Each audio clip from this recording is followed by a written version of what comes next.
नमस्कार। जब लाइफ में आप बहुत प्रॉब्लम्स फेस कर रहे होते हैं, जैसे आपका करियर नहीं ठीक चल रहा या आपकी मैरिज में कुछ प्रॉब्लम्स आ रही हैं या मैरिज हो ही नहीं रही है, तो ये जब सब प्रॉब्लम्स आ रही होती हैं तो इनके पीछे जो मेजर कारण होता है वो होता है आपकी पास्ट लाइफ से जुड़े कुछ ग्रह जो होते हैं आपकी कुंडली में बैठे होते हैं, जिनके कारण आप लाइफ में बहुत प्रॉब्लम्स फेस करते हैं। और आप पता है कैसी बातें करते हैं, आप नेगेटिव बातें करते हैं या आप बहुत डिप्रेस या सैड फील करते हैं। जैसे अगर जॉब है, अगर आपको अच्छी जॉब नहीं मिल रही तो आप कहेंगे कि इससे अच्छा है कि हम जॉब ही ना करें। अनएम्प्लॉयड होना ज़्यादा पसंद है, इतनी कम सैलरी वाली जॉब है।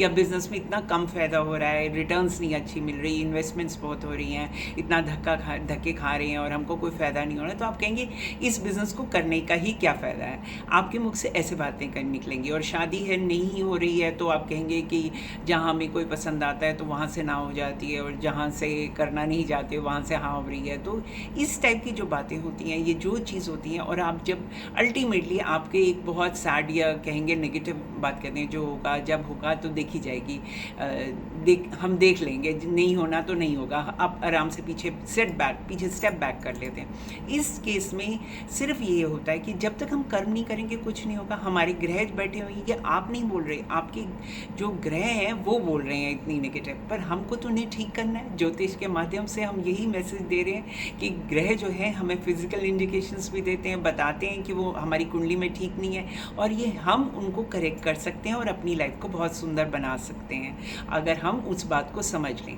मान लीजिए आपके जो प्लैनेट्स हैं, फिजिकल इंडिकेशन, मान लीजिए फर्स्ट केस लेते हैं कि आपका बिजनेस नहीं चल रहा या एजुकेशन में प्रॉब्लम हो रही है, तो फर्स्ट फिजिकल इंडिकेशन क्या होगा कि आपके घर में कांटेदार पौधे होंगे, जैसे गुलाब का पौधा होगा या नींबू का पौधा होगा, तो ये आपके घर में नहीं होने चाहिए। ये ग्रह आपको बता रहे हैं कि हम यहाँ पर हैं और प्रॉब्लम्स हैं।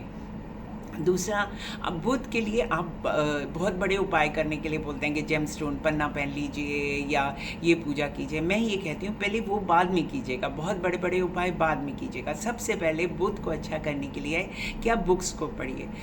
80% केसेस में मैं कह सकती हूँ, बता सकती हूँ कि आप कहेंगे कि हम किताब खोलते हैं बुक्स पढ़ने के लिए और हमें बहुत नींद आने लग जाती है, हमसे बुक्स पढ़ी ही नहीं जाती हैं। और ये आप नहीं बोल रहे, अगेन मैं ये कहूँगी कि आपका वीक जो बुध ग्रह है वो बोल रहा है। और बुध ग्रह जो होता है वो आपके बिजनेस और आपके एम्प्लॉयमेंट से, शनि से कनेक्टेड होता है, और आपकी कुंडली में आपके व्यापार को दिखाता है, आपके काम को दिखाता है। तो अगर आपका मतलब बुक्स खोलते ही आपको नींद आने लगती है, तो मैं कहूँगी नहीं, आपको बुक्स पढ़नी है। लेकिन अगर बुक्स बड़ी बड़ी नहीं पढ़ी जाती तो आप ऐसा कर सकते हैं कि आप बच्चों की किताबें, चिल्ड्रन बुक स्टोरीज़ होती हैं, छोटी छोटी स्टोरीज़ होती हैं, आप 43 डेज़ ना रेगुलरली, चाहे वो पंचतंत्र की कहानियाँ होती हैं या छोटी छोटी ऐसी बुक्स होती हैं, तो वो पढ़िए। 43 डेज़ रेगुलरली छोटी छोटी शॉर्ट स्टोरीज़ पढ़िए।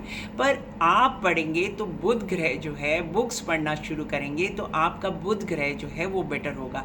जब बुध ग्रह बेटर होगा, धीरे धीरे आपके बिजनेस और आपके वर्क कंडीशंस भी बेटर होंगी, यानी आपका काम बेटर होगा। आपको ये बहुत आसान लग रहा होगा, आपको लगेगा नहीं मैं आपको बड़े डिफ़िकल्ट उपाय बताऊं, या तो जेम स्टोन पन्ना पहन लीजिए या ये पूजा कर लीजिए। मैं कहूँगी वो बाद में कीजिएगा, पहले बुध को ग्रह को जो है बल देना होगा तो माँ सरस्वती की शरण में जाना ही पड़ेगा, यानी आपको बुक्स पढ़नी होगी।